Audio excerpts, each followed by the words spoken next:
पूर्व मुख्यमंत्री महबूबा मुफ्ती ने आज पीडीपी प्रदेश अध्यक्षा के रोल में एक बयान कश्मीर घाटी में दिया और बयान देने से पहले अपने सामने टेबल के ऊपर उन्होंने जम्मू कश्मीर जब राज्य था, राज्य का ध्वज और साथ में अपनी पार्टी का ध्वज रखा था। फिर कहा कि जब तक हमें ये राज्य का ध्वज वापस नहीं मिलता तब तक हम किसी दूसरे ध्वज को हाथ भी नहीं लगाएंगे।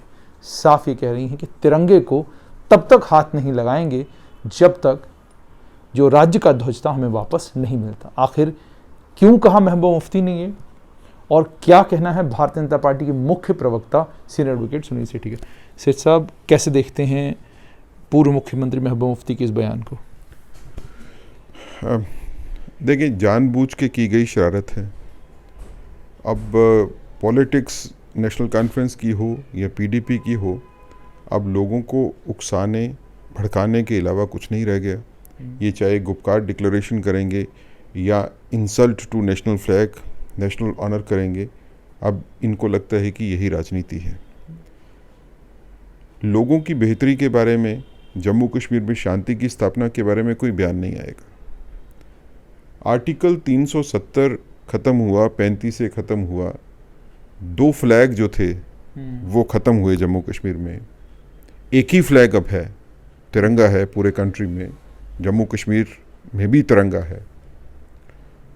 और अब हमारे ऊपर एक्ट भी सारे सेंटर के अप्लाई करते हैं, जिसमें तिरंगे झंडे की डिसरिस्पेक्ट शो करने के लिए अगर कोई कार्रवाई, कोई काम करता है तो वो ऑफेंस है जिसके लिए 3 साल तक सज़ा या फाइन हो सकता है।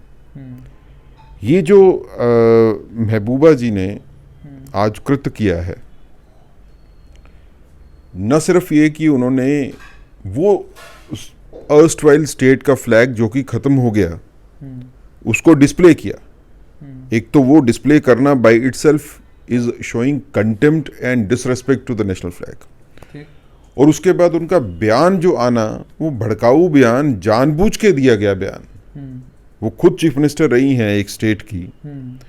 इस तरह का बयान देना कि जब तक 370 जो है वो वापस रेस्टोर नहीं होगा तब तक मैं नेशनल फ्लैग को उठाऊंगी नहीं और मैं स्टेट फ्लैग के साथ चलती रहूंगी, वो स्टेट फ्लैग जो खत्म हो चुका है। It is a clear case of committal of offence under section 2 of the act where the punishment is 3 years. ये बड़ी विडंबना है कश्मीर की राजनीति की आज के दिन में कि कोई कंस्ट्रक्टिव राजनीति जो है वो कश्मीर में नहीं हो रही। सब डिस्ट्रक्टिव राजनीति की तरफ बढ़ रहे हैं। ये सॉफ्ट मिलिटेंसी का एटीट्यूड लेके जो पॉलिटिकल पार्टीज या पॉलिटिकल ग्रुप जो हैं अब सामने आ रहे हैं, यही मंशा थी। आज लोग ये समझेंगे कि 1 साल तक अगर महबूबा मुफ्ती जी जो है वो डिटेंशन में रही तो क्यों रही।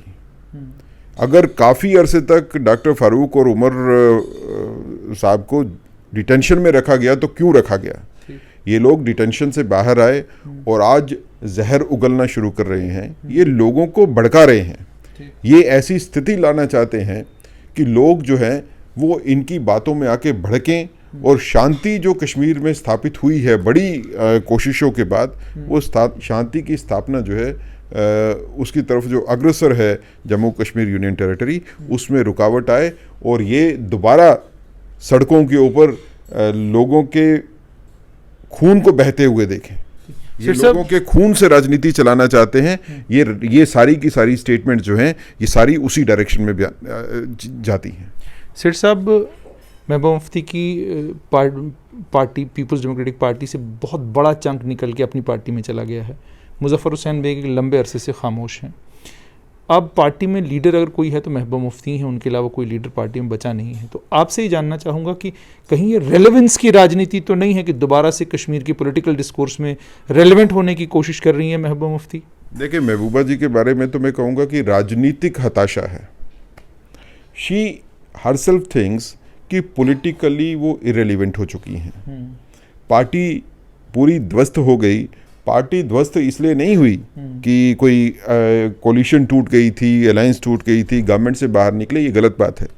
पार्टी इसलिए टूटी कि जिस तरीके से लीडरशिप चलाई जा रही थी पार्टी की, जो लोग पार्टी के साथ जुड़े हुए थे उनको लगता था कि ये डिक्टेटरशिप जो लीडरशिप में आ गई है, इसके साथ चलना जो है मुश्किल है। पीडीपी के अगर आप इतिहास देखेंगे तो ये एक लूजली कनेक्टेड ग्रुप था। मुफ्ती साहब ने भी ये कोई लीडरशिप क्रिएट नहीं की थी। उन्होंने जो लीडर्स जो हैं जो ऑलरेडी कुछ सेगमेंट्स में थे, कुछ पार्टीज से थे, उनको इकट्ठा करके जो है एक शक्ल दी थी एक पॉलिटिकल पार्टी की। उसमें भी पॉलिटिकल पार्टी में काफ़ी कद्दावर नेता जो कि जिनका कि अपना पॉलिटिकल करियर जो है पीडीपी में आने से पहले काफ़ी बड़ा था। बेग साहब उसमें हो सकते हैं, गुलाम हसन मीर हो सकते हैं, बाकी बंदे भी काफ़ी थे। तो वो काफ़ी नेता जो हैं वो एक कलेक्टिव लीडरशिप जो है पीडीपी में देते थे। लेकिन महबूबा मुफ्ती जी ने जब अपनी हिसाब से लीडरशिप करनी शुरू की, एक डिक्टेटरशिप जो है उसमें आ गई। और बाकी लीडर्स जो हैं पीडीपी में जो थे, जो कद्दावर थे, जिनका कद बड़ा था और शायद उनकी सियासी एक्सपीरियंस जो है महबूबा जी से भी काफ़ी ज़्यादा था, तो उनको लगा कि उनको साइडलाइन किया जा रहा है। उसी का रिजल्ट है कि मुफ्ती साहब की हयाती तक तो लोग साथ में चले, क्योंकि मुफ्ती साहब का अपना कद जो है वो बड़ा था, इसलिए उनके साथ जो है वो लोग चलते रहे। लेकिन मुफ्ती साहब के जाने के बाद महबूबा जी के साथ वैसे ही उसी कंडीशन पे काम करना शायद सीनियर लीडर्स को गवारा नहीं था, इसलिए मैक्सिमम नेता जो हैं पीडीपी के टूट गए। तो आप मानते हैं कि ये राजनीतिक हताशा है? नहीं, मैं देख, और आज की पोजीशन ये है कि महबूबा जी जो राजनीतिक विरासत लेके चली थी मुफ्ती साहब की, जो राजनीतिक विरासत इस चीज के ऊपर डिपेंडेंट थी कि नेशनल कॉन्फ्रेंस को कैसे अपोज करना है और कैसे पीडीपी ने रीजनल पार्टी ऑफ कश्मीर बन के उभरना है। आज महबूबा मुफ्ती जी ने उसी को कॉम्प्रोमाइज कर दिया। आज वो कहती हैं कि डॉक्टर फारूक अब्दुल्ला मेरे लीडर हैं। अगर डॉक्टर फारूक अब्दुल्ला उनके लीडर थे तो मुफ्ती साहब ने पूरी उम्र जो है वो लड़ाई किसके लिए की? सर साहब, यहाँ आपसे भी ये भी जानना चाहूँगा, क्या आप इसको महबूबा मुफ्ती ने जो बात कही है, क्या आप ये कहेंगे कि यही बात डॉक्टर फारूक अब्दुल्ला भी कहने वाले हैं, या आप ये मानेंगे कि ये उनकी तरफ से बयान है क्योंकि अब वो एक कलेक्टिव लीडरशिप के तौर पे चल रहे हैं? हालांकि अभी तक डॉक्टर फारूक अब्दुल्ला ने 370 35 को लेकर, झंडे को लेकर ऐसा कोई बयान नहीं दिया है। देखिए, जब आप एक ग्रुप बना लेते हैं, पॉलिटिकल अलायंस बना लेते हैं, तो फिर उस अलायंस में अगर कोई भी एक बात करता है तो वो सभी के ऊपर लागू होती है। अगर नहीं होती तो सिर्फ एक ही कंडीशन में होती है कि बाकी अपने आप को डिसोन करें उस स्टेटमेंट से। तो अभी तक तो डिसोन नहीं किया डॉक्टर फारूक ने या उमर ने इस चीज के ऊपर डिसोन नहीं किया है कि वो महबूबा जी की स्टेटमेंट को डिसोन करते हैं। तो अगर वो इस स्टेटमेंट को डिसोन नहीं करते तो इसका मतलब है कि उनके अंदर की मंशा भी यही है जो महबूबा जी कहना चाहती हैं। वो महबूबा जी, क्योंकि डॉक्टर फारूक अगर लीडर हैं इस अलायंस के, तो महबूबा जी जो कहना चाहती हैं उससे समझा ये जाएगा कि डॉक्टर फारूक जो है वो महबूबा के थ्रू कह रहे हैं, उनसे कहलवा रहे हैं ये बात जो उनके अपने दिल में भी है। अगर डॉक्टर फारूक, उमर साहब, जो बाकी कॉन्स्टिट्यूएंट हैं इस अलायंस के, जो इन्होंने सो कॉल्ड अलायंस बनाई है, पीपल अलायंस बनाई है, अगर बाकी नेता, अगर लोन साहब को लगता है, सज्जाद लोन साहब को लगता है, उनका नाम बड़ी बार आज लिया उन्होंने, क्योंकि अगर उनको ये लगता है कि ये स्टेटमेंट जो है महबूबा मुफ्ती जी की वो स्टेटमेंट नहीं है जो उनको देनी चाहिए थी, या लोन साहब को लगता है कि ये उनके ऊपर अप्लाई नहीं करती, तो सामने आए, कहें ये स्टेटमेंट जो है ये महबूबा मुफ्ती जी की पर्सनल स्टेटमेंट है, हमारा इससे कंसर्न नहीं है। एक ऑफेंस कमिट हुआ है, इसको ध्यान में रखिए, एक ऑफेंस कमिट हुआ है। और ऑफेंस कमिट करने के लिए जो लोगों ने, जिसने ये ऑफेंस कमिट किया है उसके खिलाफ कार्रवाई होनी चाहिए। और जो लोग परोक्ष रूप से उसके साथ हैं स्टेटमेंट के, जो उस स्टेटमेंट से अपने आप को अलग नहीं करते, उनकी पोजीशन के बारे में भी स्टडी करने की ज़रूरत है कि what will be the impact of this statement upon those people also. सेठ साहब, जैसे आपने कहा कि उन पर इम्पैक्ट क्या होगा, एक चीज़ और आपसे समझना चाहेंगे कि कश्मीर की राजनीति में, खासकर मेन स्ट्रीम राजनीति में, इससे अलगाववाद हटा दिया जाए तो बचता कुछ नहीं है। कभी पाकिस्तानी नमक था, कभी रावलपिंडी का रास्ता था, कभी सब्ज़ रुमाल था, ये सब कुछ कश्मीर की राजनीति का हिस्सा रहा है। आपने 5 अगस्त 2019 को ये कहा था कि अब जो कश्मीर में राजनीति होगी वो अलगाववाद वाली नहीं होगी और ना अलगाववाद वाली राजनीति को कश्मीर में चलने दिया जाएगा। लेकिन महबूबा मुफ्ती के बाहर आने के बाद जो स्वर उनके हैं, जो डॉक्टर फारूक अब्दुल्ला बोल रहे हैं, जो उमर अब्दुल्ला बोल रहे हैं, ऐसा नहीं लग रहा कि दोबारा से वही अलगाववाद की राजनीति शुरू हो गई है और आप भी थोड़े थोड़े कंफर्टेबल नज़र आ रहे हैं इसमें? नहीं, हम तो बिल्कुल कंफर्टेबल नहीं हैं। मैं बल्कि इसको अगर देखना चाहूँ तो ये अलगाववाद की राजनीति ज़रूर है, थोड़ा सा चेंज है, क्योंकि आज से पहले अलगाववादी नेता वो थे जो इलेक्टोरल पॉलिटिक्स में नहीं आते थे। ये पहली बार है कि जो पार्टीज अपने आप को मेन स्ट्रीम पार्टी कहती हैं, जो इलेक्टोरल प्रोसेस में पार्टिसिपेट करती हैं या पार्टिसिपेट करना चाहती हैं, ये इलेक्टोरल पॉलिटिक्स जो मेन स्ट्रीम पॉलिटिक्स है उसकी अलगाववाद की तरफ जाने की जो है एक बड़ी उस दिशा में कदम है। ये आने वाले दिनों में इनको लगता है कि जो हुर्रियत कॉन्फ्रेंस जो पॉलिटिकल बेनिफिट नहीं ले सकी क्योंकि उन्होंने इलेक्शन में पार्टिसिपेट नहीं किया, ये हुर्रियत कॉन्फ्रेंस जो है बनना चाहते हैं, पॉलिटिकल हुर्रियत कॉन्फ्रेंस बनना चाहते हैं। ये शायद इनकी नई स्ट्रेटजी है। लेकिन जिस तरह के हालात कश्मीर में बने हैं 5 अगस्त 2019 के बाद के, उन हालात को दोबारा खराब करने जो है वो नहीं दिया जाएगा।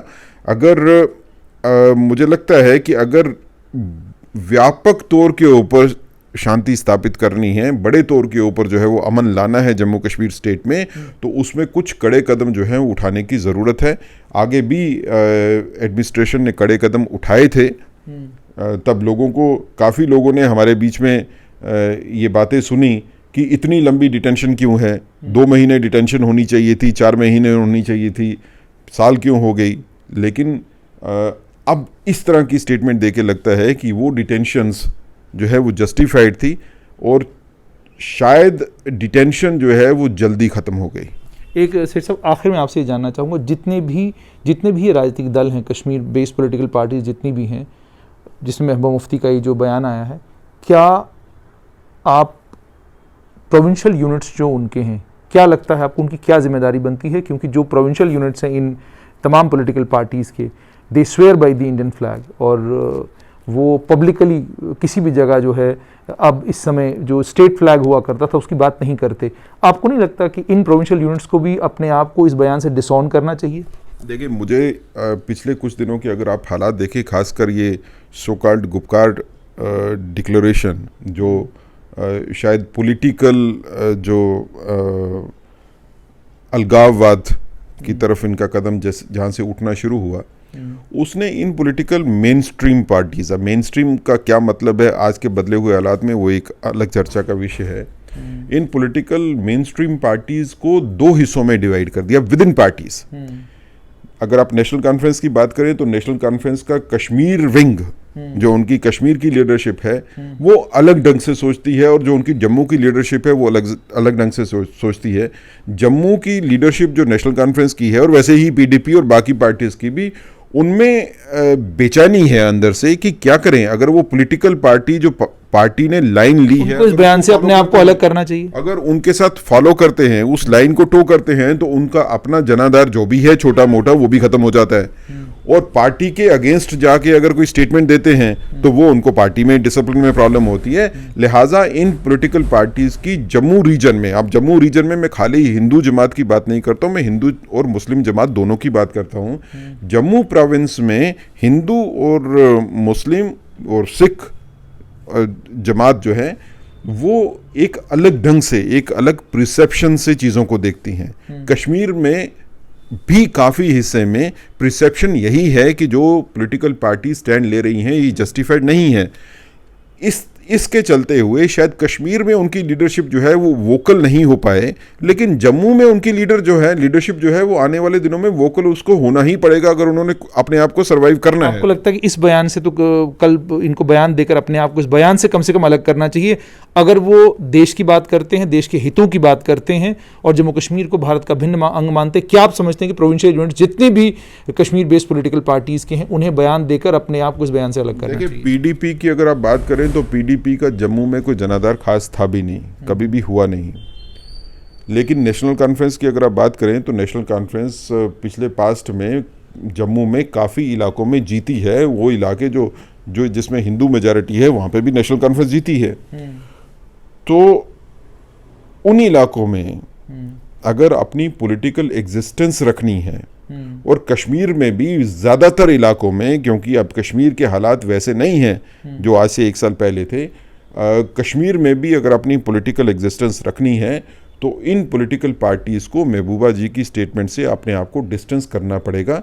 अगर आप इसको एक्सप्रेसली स्पेसिफिकली अपने आप को डिस्टेंस नहीं करते हो स्टेटमेंट से, तो उसके इफ़ेक्ट्स जो होंगे वो आपको सीरियस पॉलिटिकल इफ़ेक्ट्स जो हैं उसको अपने आप को तैयार रखना चाहिए फेस करने के लिए। ये इफेक्ट्स जो हैं, this is not, I am not threatening, these are the effects what I say are the electoral effects. आने वाले इलेक्शंस में, चाहे ये डीडीसी के इलेक्शन तो अब आने वाले हैं, डीडीसी के इलेक्शन हो या डिलिमिटेशन के बाद जो है असेंबली के इलेक्शंस हो, उसमें व्यापक तौर के ऊपर ये इम्पैक्ट आएगा कि नेशनल कॉन्फ्रेंस ने या पीपल कॉन्फ्रेंस ने या बाकी पार्टीज ने महबूबा जी की स्टेटमेंट को अपोज नहीं किया था, उनके साथ खड़े रहे थे और तिरंगे की इंसल्ट की थी।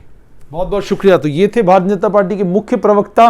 साफ तौर पर ये कहा है कि प्रोविंशियल यूनिट्स जो हैं कश्मीर बेस्ड पॉलिटिकल पार्टीज के, उन्हें अपने आप को इस बयान से अलग करना चाहिए। अगर वो नहीं करते तो जो ध्वज का अपमान पीपल्स डेमोक्रेटिक पार्टी की अध्यक्षा ने किया है, उससे वो भी बरी नहीं होंगे।